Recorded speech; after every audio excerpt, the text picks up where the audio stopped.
Assalamualaikum warahmatullahi wabarakatuh.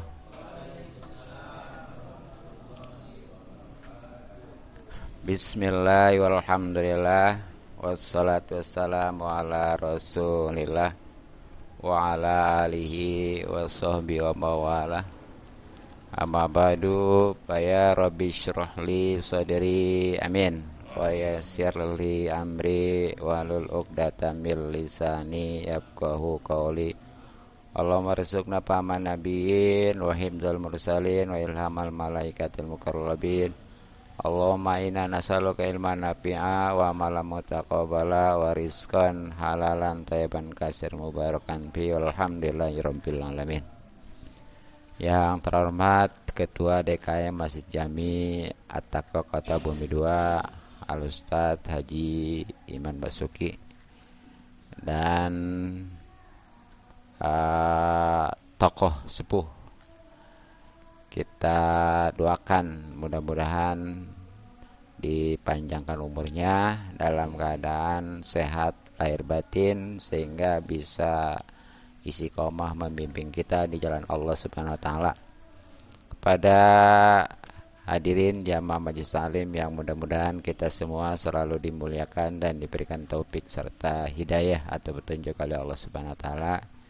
Juga keistiqomahan dalam taat ibadah pastinya kepada Allah Subhanahu wa taala. Mudah-mudahan kumpulan kita dirahmati dan diberkati serta diridhoi oleh Allah Subhanahu wa taala dan insyaallah mendapatkan pahala yang besar dan konten yang banyak dunia lebih-lebih akhirat, amin ya rabbal alamin. Terutama alhamdulillah kita bisa kembali kumpul dan bersilaturahmi. Mudah-mudahan rezeki kita dimudahkan dan dibanyakan serta dibarokahkan. Umur kita dipanjangkan dalam keadaan sehat lahir batin. Terlebih lagi pahala dan keuntungan ngaji yang memang hukumnya sangat wajib. Maka dari itu mari kita kembali kaji sebagaimana biasanya hadis dan fikih. Nah, untuk yang pertama kajian fikih hadis, maaf ya. Referensi kitab Lubabul Hadis, matan dari kitab Tangkil Kaul. Qala al-musannif rahimahullah ta'ala wa nafa'ana bihi bi ulumi wa madana bi asrafi daraini, amin ya rabbal alamin. Bisiril Fatihah. A'udzu billahi minasyaitonir rajim. Bismillahirrahmanirrahim. Alhamdulillahi rabbil alamin arrahmanir rahim maliki yaumiddin. Iyyaka na'budu wa iyyaka nasta'in. Ihdinas siratal mustaqim. Siratal ladzina an'amta 'alaihim ghairil maghdubi 'alaihim waladdallin. Amin. Bismillahirrahmanirrahim. Al-babu, bab al-ishruna yang ke-20. Fi fadilatil istighfari, itu menjelaskan fadilah atau keutamaan istighfar. Jadi di bab yang ke-20 kitab Lubabul Hadis ini insyaallah akan menjelaskan tentang fadilah atau keutamaan istighfar. Nah, perlu diketahui istighfar itu adalah permohonan ampun ya. Dan itu hak kita. Nah, nanti hak Allah mengampuninya. Nah, sebagaimana biasa setiap babnya ada 10 hadis. Maka untuk hadis yang pertama, qala, telah bersabda an-nabiyyu, baginda Nabi sallallahu alaihi wasallam, likul lidain, untuk setiap penyakit dawaun, ada obat. Wadawa udzunubi, dan obatnya dosa-dosa, al istighfaru, itu istighfar. Al makrunu, yakni yang dibarengi, bitaubati, dengan taubat. Itu ya. Jadi setiap penyakit itu pasti ada obatnya. Walaupun mungkin prosesnya ada yang langsung, ada yang nggak langsung bahkan lama ya. Tapi yang jelas pastilah ada obatnya. Makanya jangan istilahnya sembarangan dalam berobat itu. Artinya ya mentang-mentang buat obat katanya, walaupun dari yang haram juga katanya nggak apa-apa, tetap ya. Walaupun itu untuk obat, kalau memang dari yang haram pada dasarnya nggak boleh. Ya banyak kan kadang-kadang tuh yang istilahnya obat-obatan terlepas dari mitos ataupun apa ya, itu dari yang haram gitu. Ya contoh seperti orang kalau penyakit tipes kadang-kadang makan cacing, betul nggak? Padahal kan cacing nggak boleh tuh. Ya nggak halal nggak ya? Iya. Nah, sebenarnya mah ada obat yang lain itu ya. Gitu.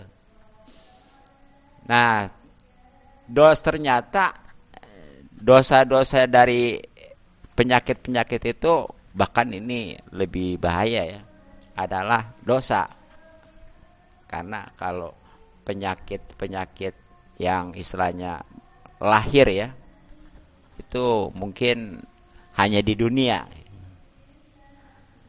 Ya. Apalagi kalau dia itu bisa menyikapinya, justru bisa jadi pahala gitu ya. Bisa jadi penghapus dosa, pengangkat derajat, bahkan ya diganti nanti oleh Allah. Sebagaimana Nabi Ayub lah ceritanya gitu ya. Yang tadinya beliau itu kaya, ya anaknya banyak, begitu ditimpa musibah, beliau karena bisa menyikapinya, akhirnya semuanya diganti, bahkan lebih baik gitu. Gitu ya. Nah, kecuali kalau penyakit batin. Nah, itu mah justru ya jangan umpamanya betah. Karena penyakit batin mah makin bersabar artinya enggak mau menyembuhkan ya. Ini bukan aja di dunia, tapi ke bawah ke akhirat, naudzubillah. Sayangnya nih orang kalau penyakit lahir mah itu justru pengen buru-buru baik. Berobat ya, bahkan kadang-kadang sampai dia mahal lah berobatnya ya, dibelain. Tapi gilir penyakit batin nih kadang-kadang, jangankan istilahnya dia berobat, mau diobatinnya nggak mau. Ya contohnya yang namanya takabur ya, yang namanya hasud tuh ya. Pokoknya mah ujub tuh, yang sifat dengan hati. Nah itu kan boro-boro dia sengaja datang, pokoknya ke ustadz, ke kiai, misalnya bagaimana ya hawanya takabur aja gitu ya, ujub aja gitu ya, hasud aja gitu ya, nggak ada yang kayak begitu. Ya bahkan dibilangin aja tuh justru marah. Kata ustadz, kata kiai, jadi manusia jangan suka takabur, jangan suka ujub, jangan istilahnya hasud. Marah kan yang merasa justru gitu ya. Nah ini sangat disayangkan, dan itulah yang bisa mewariskan dosa. Tapi insya Allah kalau memang dia mau beristighfar, memohonkan ampun, itu pasti diampuni. Sebab itulah obat daripada dosa-dosa. Ya tentunya istighfar yang dibarengi dengan tobat di sini ya. Karena setiap tobat pasti istighfar. Kalau tobat istighfar belum tentu tobat. Ya sebagaimana kan syarat tobat itu kalau menyangkut hakullah kan 3 ya. Ya 1, dia itu berhenti dari dosa itu. Kedua, dia itu menyesal luar biasa ya. Ya. Ketiganya, ya dia ini benar-benar azam nggak mau kembali lagi atau mengulangi lagi ya. Ya tentunya semua itu dibarengin istighfar. Nah kalau menyangkut takul adami kan itu kudu diselesaikan dan minta halal gitu ya.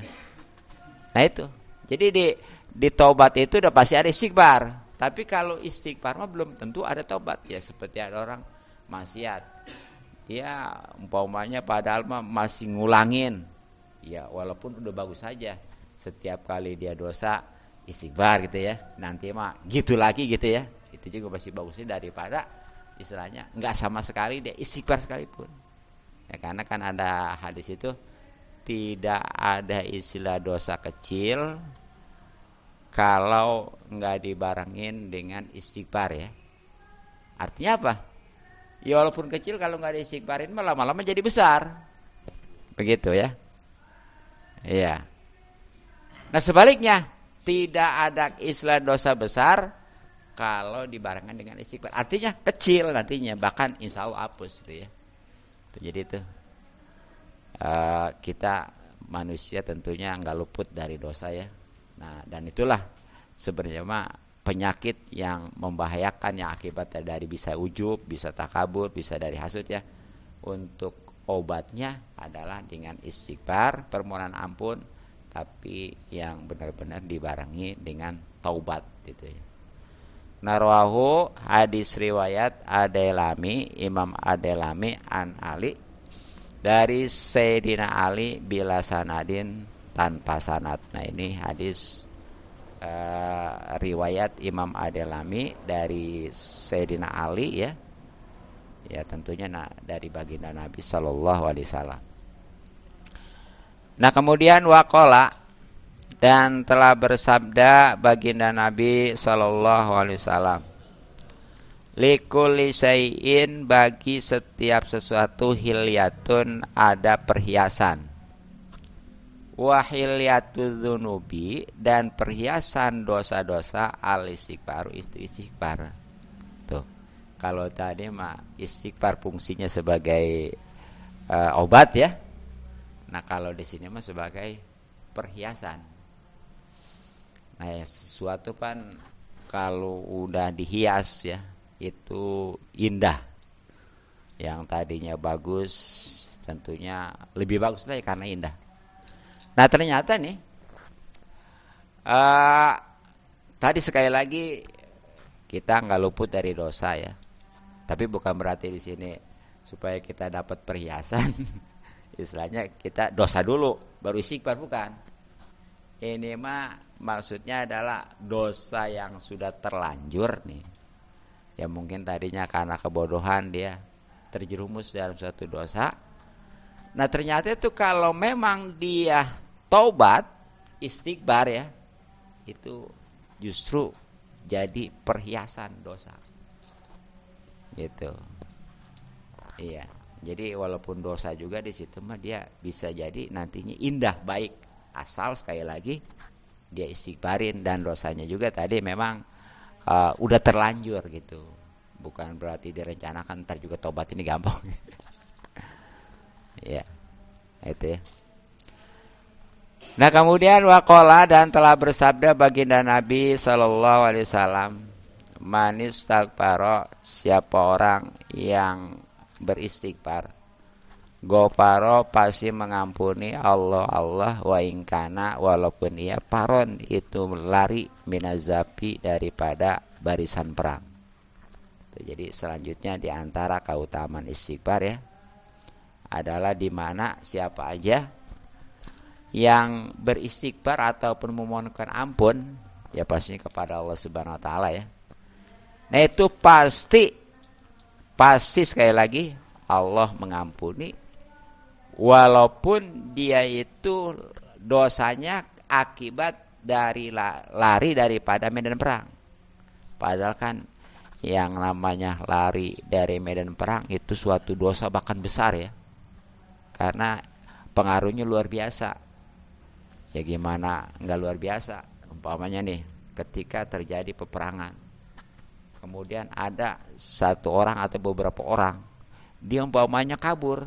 Kan nantinya bisa mempengaruhi yang lain ya. Dan itulah nanti bisa mengalami kekalahan. Makanya wajar kalau itu termasuk dosa, bahkan termasuk dosa besar. Ya kecuali kalau memang lari dan medan perang itu dalam rangka strategi.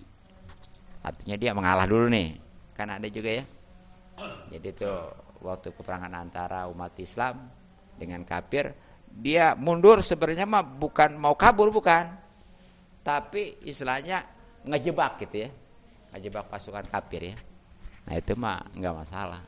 Tapi kalau memang nggak ada unsur siasat atau strategi, itu sekali lagi merupakan dosa, bahkan dosa besar.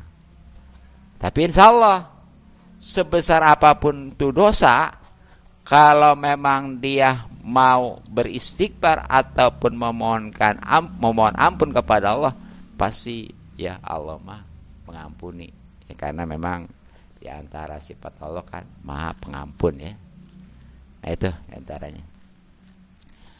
Nah kemudian waqala dan bersabda baginda Nabi sallallahu alaihi wasallam, ma asara tidaklah melanggengkan manistaghfaro seorang yang beristighfar wa in ada walaupun ia mengulangi fil yaumi dalam sehari sab'ina marotan 70 kali. Itu jadi enggak dianggap orang itu berdosa ya. Kalau memang kemusalam. Ya, alan wasalan Ustadz Nanang Zainal Abidin. Alhamdulillah. Itu jadi enggak dianggap orang berdosa ya. Kalau memang dia itu beristighfar ataupun memohonkan ampun kepada Allah.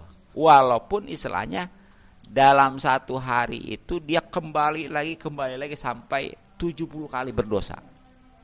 Asal sekali lagi dia beristighfar tuh.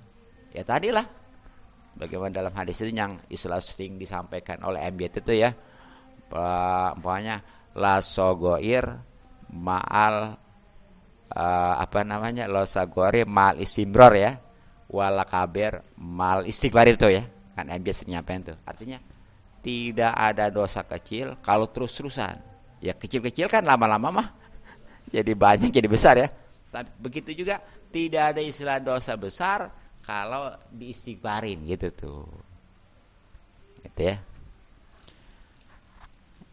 Nah, rawahu hadis riwayat Abu Daud, Imam Abu Daud wa Tirmizi dan Imam Tirmizi an Atiki Abi Bakrin dari sahabat Atik.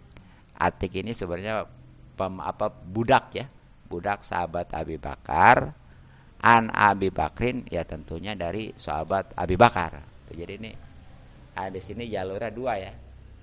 Satu dari Imam Abu Daud, keduanya Imam Tirmizi. Tapi kedua-duanya sumbernya mah dari budak yang dibebaskan oleh Sayyidina Abu Bakar. Ya karena memang itu adanya masih di zaman Rasul ya, masih disebut sahabat. Begitu walaupun budak, ya statusnya kan udah merdeka karena udah dibebaskan.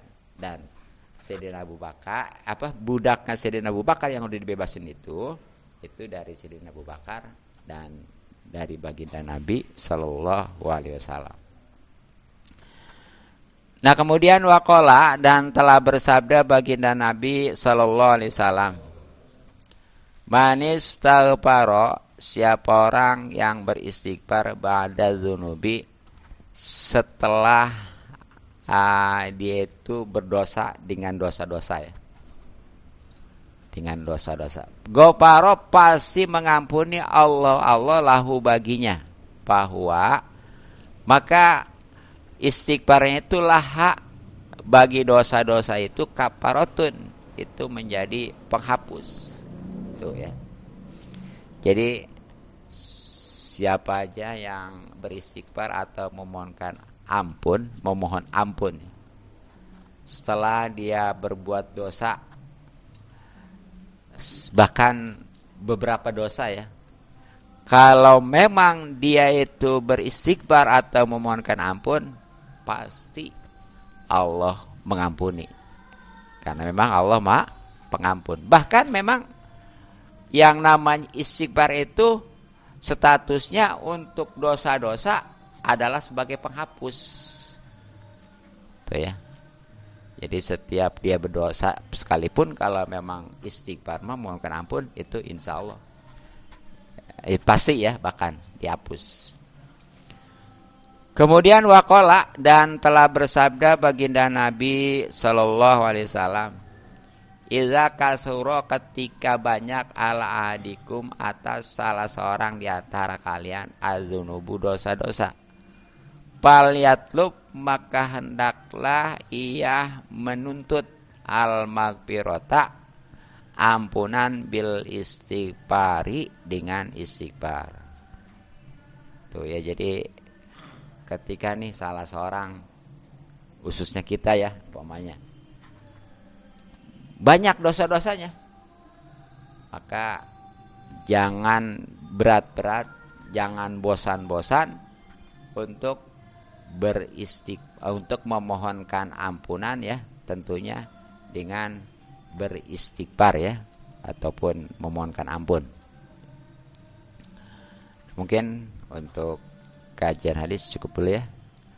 Mudah-mudahan manfaat. Wallahu a'lam bishawab.